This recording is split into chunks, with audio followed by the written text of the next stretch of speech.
myself Avinit Rana. Please subscribe the channel to get instant updates of videos from class 6 to 12. Hello students, तो हम लोग discuss करेंगे EMF of a cell, जिसका full form है electromotive force of a cell. तो चलिए इसको हम समझते हैं। तो इसको समझने के लिए हमें सबसे पहले चाहिए होगा एक सेल। तो हम कोई भी सेल ले सकते हैं, ड्राई सेल ले सकते हैं या दूसरा कोई सेल ले सकते हैं, लक्लांश या डेनियल सेल ले सकते हैं। चलिए हम समझते हैं सिंपल एक ड्राई सेल को लेके। तो हमने एक ड्राई सेल को ले लिया। चलिए ये हमारा सिंपल सेल है, ये पॉजिटिव यहाँ पे नेगेटिव। तो इसके साथ एक कॉपर कनेक्टिंग वायर अटैच है और इसके साथ भी एक कॉपर कनेक्टिंग वायर अटैच है और यहाँ पे हमने एक स्विच की कुछ लगा रखा है जो अभी के लिए ऑफ है। तो हम कह सकते हैं कि की हमारे पास ऑफ है, ये हमारा एक सेल है। तो बच्चों अभी देखना ध्यान से, हमारे पास एक वोल्ट मीटर है, ये वाला वोल्ट मीटर का काम होता है पोटेंशियल डिफरेंस पता करना। तो वोल्ट मीटर का जो पॉइंटर है अभी शुरू में 0 पे है और यह वोल्ट मीटर के अंदर जो माउंट कर रखी है, लगा रखी है, स्केल है। तो लास्ट में मान लेते हैं ये 4 वोल्ट है। तो यहाँ पे एक टर्मिनल होगा जो रेड कलर से मेंशन होगा, यहाँ पे एक और टर्मिनल होगा जो ब्लैक कलर से मेंशन होगा।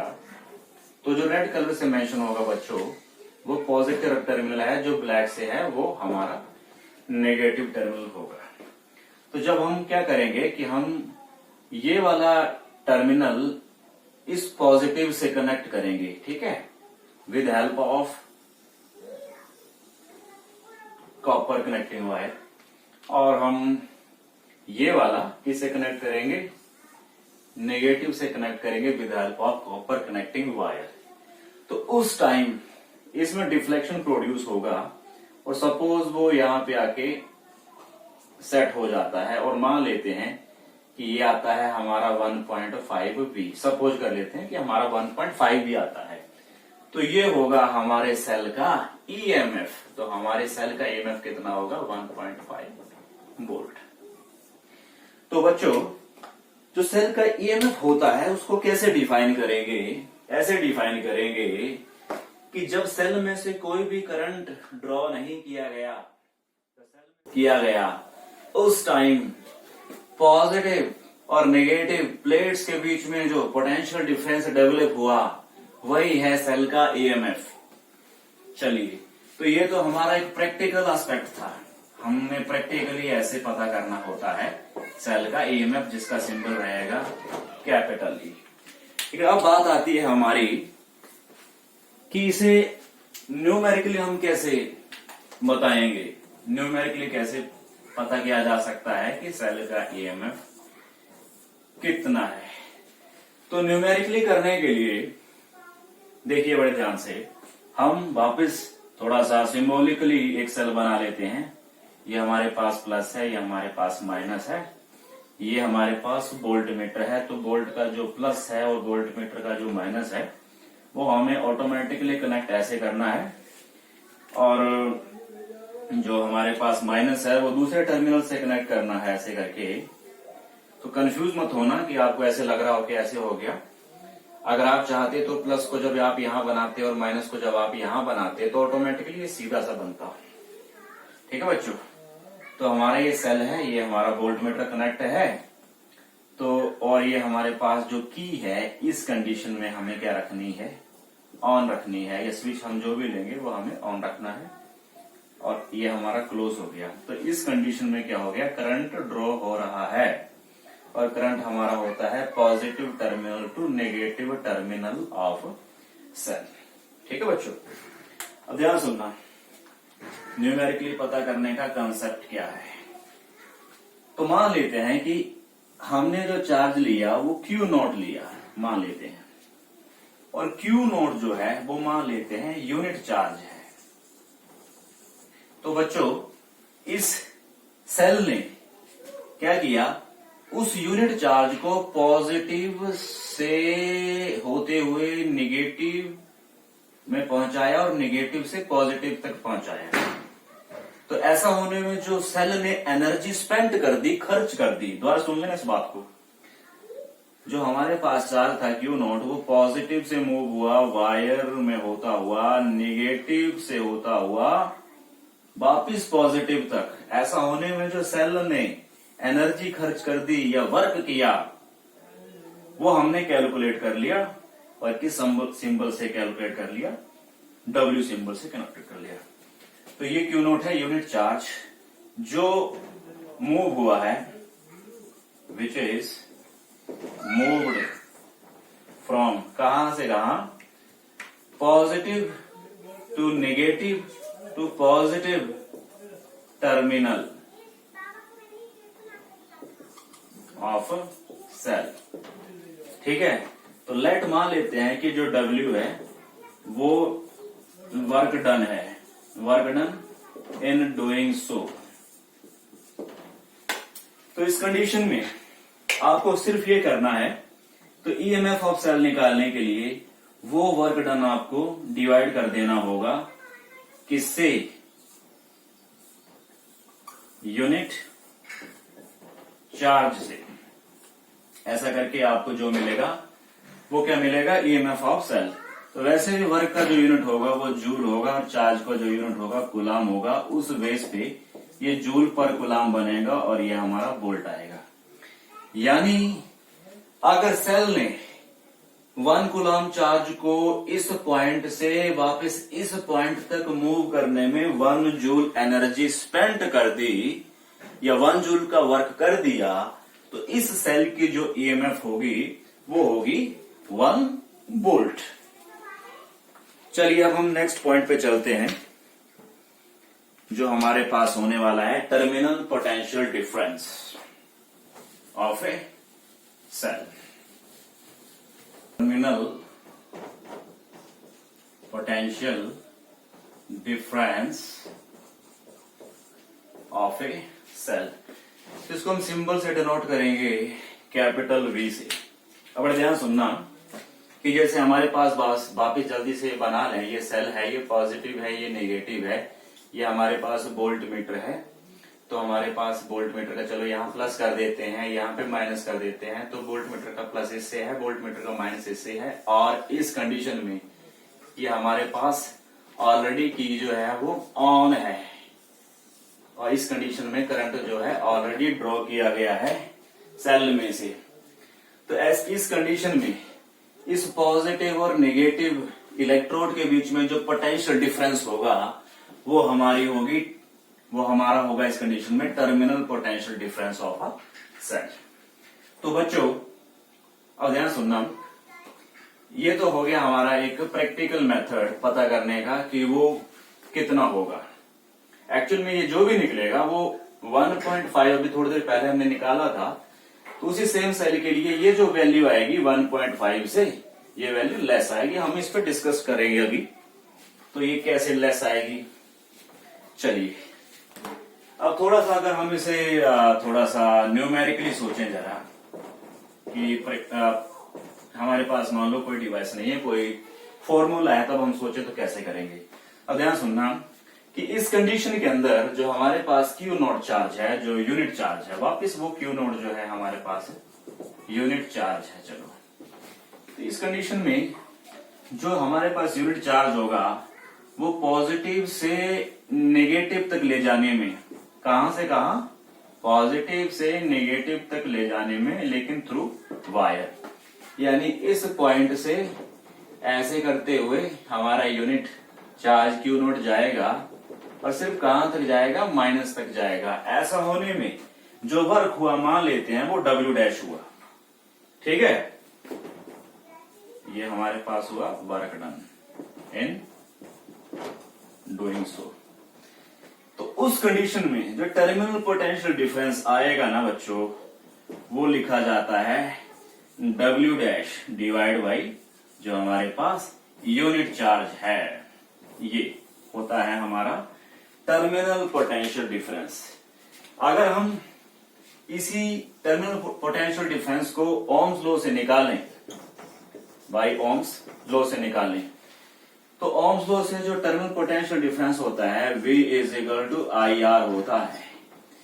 तो ये क्या बताया मैंने, टर्मिनल पोटेंशियल डिफरेंस बताया। I क्या रहेगा, ये करंट का वैल्यू रहेगा, और R क्या रहेगा, resistance between positive and negative, यानी कि ये रहेगा रेजिस्टेंस। अगर ये पॉइंट को हम A बोल रहे हैं, ये पॉइंट को हम B बोल रहे हैं, तो ये रहेगा रेजिस्टेंस किसके बीच में, A एंड B के बीच में, ऑफ वायर के बीच में। तो ये भी एक तरीका है V निकालने का, और ये भी एक तरीका है by Ohm's law terminal potential difference निकालने का। अब हम प्रूव करेंगे कि कैसे टर्मिनल पोटेंशियल डिफरेंस जो है ईएमएफ ऑफ सेल से कम आता है। चलिए ध्यान से देखना।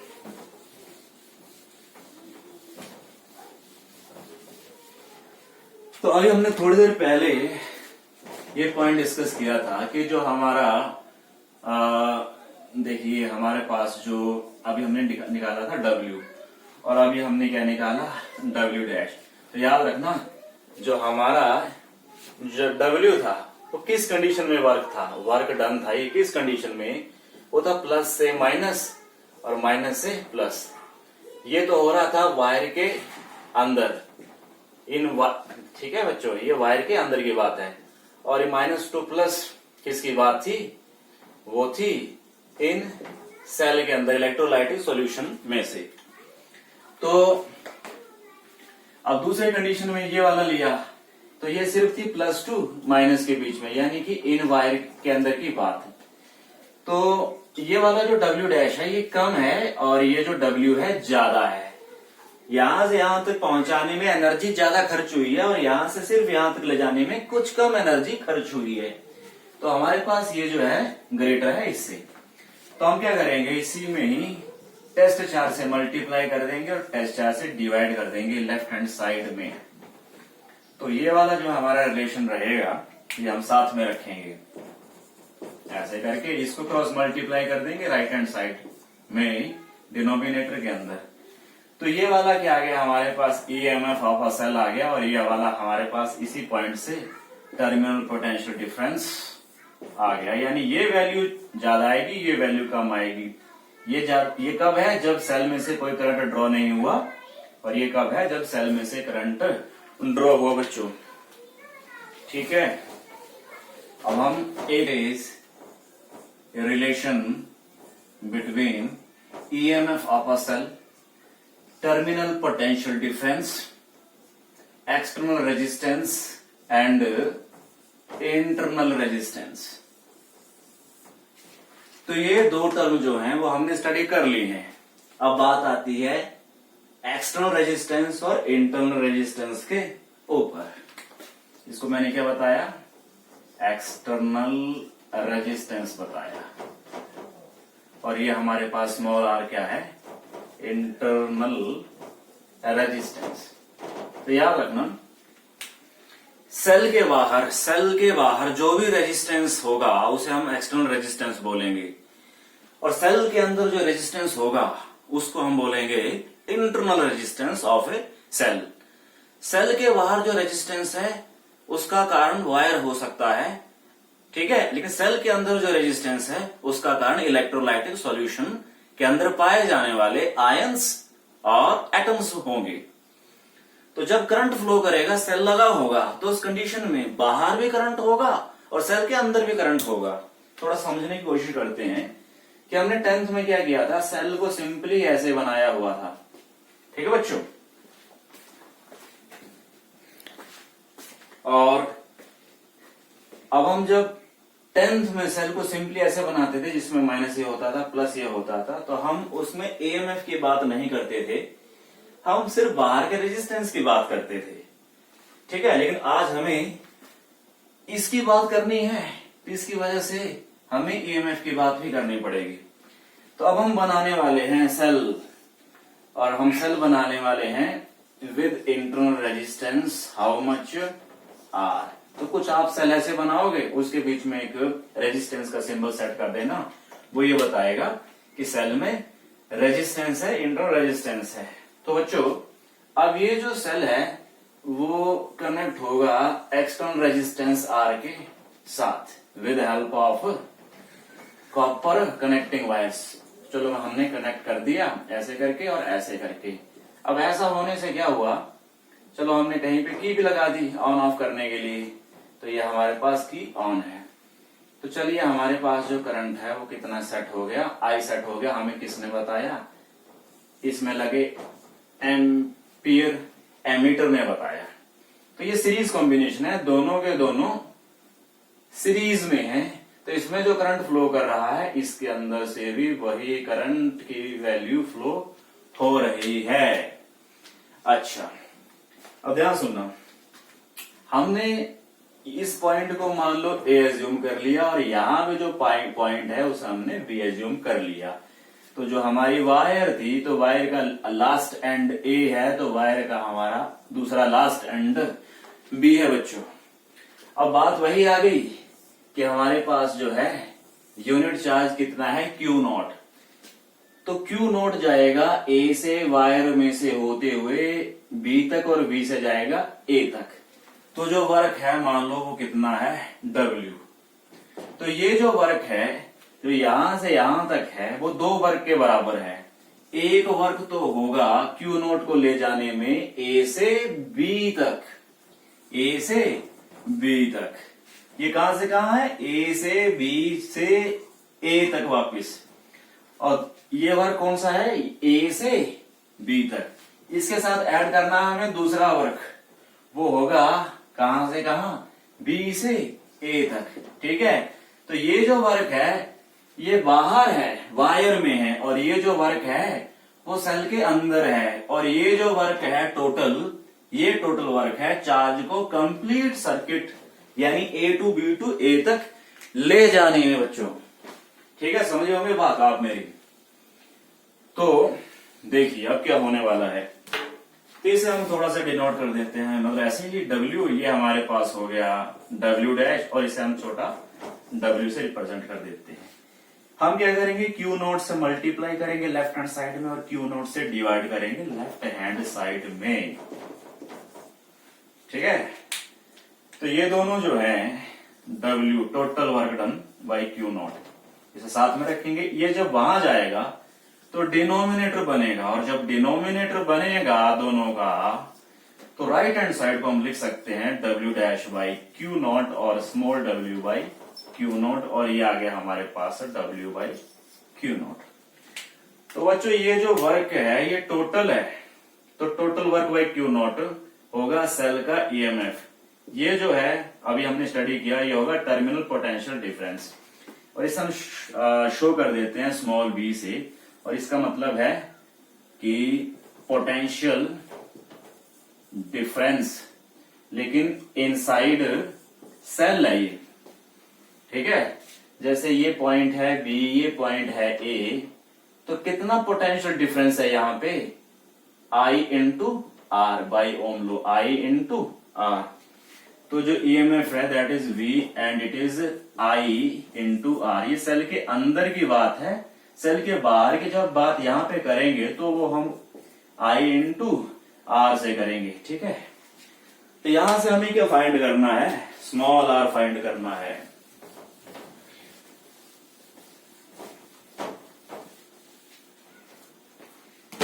ठीक है बच्चों, शिफ्ट कर देते हैं यहाँ पे, तो ये बनता है हमारा E minus B into I are.